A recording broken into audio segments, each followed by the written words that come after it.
যুক্তরাষ্ট্র ইরান যুদ্ধের সবথেকে বড় আঘাতটা এসেছে তেলের বাজারে।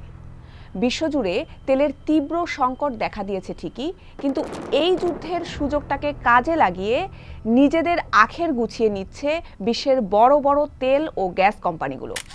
আরামকো থেকে শুরু করে গ্যাসপ্রম, এসব কোম্পানি বাড়তি আয় করছে হাজার হাজার কোটি ডলার। আর এই পুরো টাকাটাই কিন্তু আসছে সাধারণ মানুষের পকেট থেকে। কিন্তু প্রশ্ন হলো, যুদ্ধ থেকে এই কোম্পানিগুলো ঠিক কিভাবে লাভবান হচ্ছে, কার পকেটে কত টাকা যাচ্ছে, জানবো আজকের স্টার এক্সপ্লেন্সে। ব্রিটিশ সংবাদ মাধ্যম দ্য গার্ডিয়ানের রিপোর্ট বলছে, ইরান বনাম যুক্তরাষ্ট্র ইসরায়েল যুদ্ধের প্রথম মাসেই বিশ্বের শীর্ষ 100টি তেল ও গ্যাস কোম্পানি প্রতি ঘন্টায় 3 কোটি ডলারের বেশি অতিরিক্ত মুনাফা করেছে। এই বিশাল অঙ্কের টাকার একটা বড় অংশ ঢুকেছে সৌদি আরবের আরামকো, রাশিয়ার গ্যাসপ্রম আর আমেরিকার এক্সন মোবিলের মতো কোম্পানিগুলোর পকেটে। জ্বালানি বিষয়ক গবেষণা সংস্থা রাইস্টাড এনার্জি ও গ্লোবাল উইটনেস জানাচ্ছে, তেলের দাম যদি গড়ে $100 আশেপাশে থাকে, তবে 2026 সালের শেষ নাগাদ এই কোম্পানিগুলোর বাড়তি মুনাফার অঙ্ক গিয়ে দাঁড়াবে প্রায় $23,400 কোটি। আয়ের দৌড়ে সবার আগে রয়েছে সৌদি আরবের রাষ্ট্রীয় কোম্পানি আরামকো। 2026 সালে যুদ্ধের ফলে তাদের বাড়তি আয় $2,550 কোটি পৌঁছাবে। অথচ কোম্পানিটি কয়েক দশক ধরে আন্তর্জাতিক জলবায়ু কর্মসূচিগুলোতে বাধা দেওয়ার জন্য সমালোচিত হয়ে আসছিল।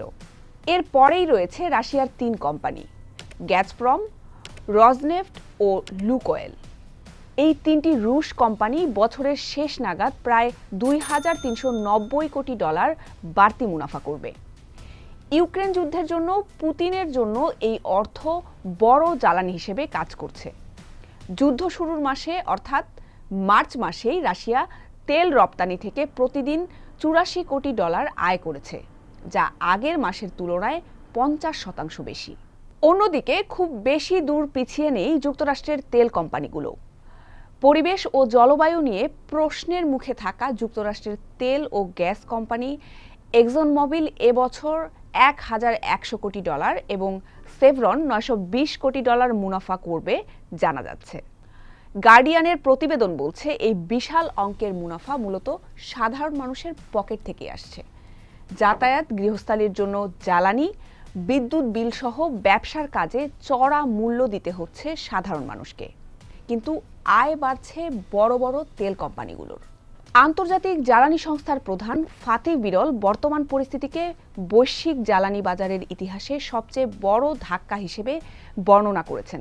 এ অবস্থায় জার্মানি, স্পেন, ইতালি, পর্তুগাল ও অস্ট্রিয়া সহ ইউরোপীয় ইউনিয়নের বেশ কিছু দেশের অর্থমন্ত্রীরা এই যুদ্ধ মুনাফার ওপর বিশেষ কর আরোপের দাবি জানিয়েছেন।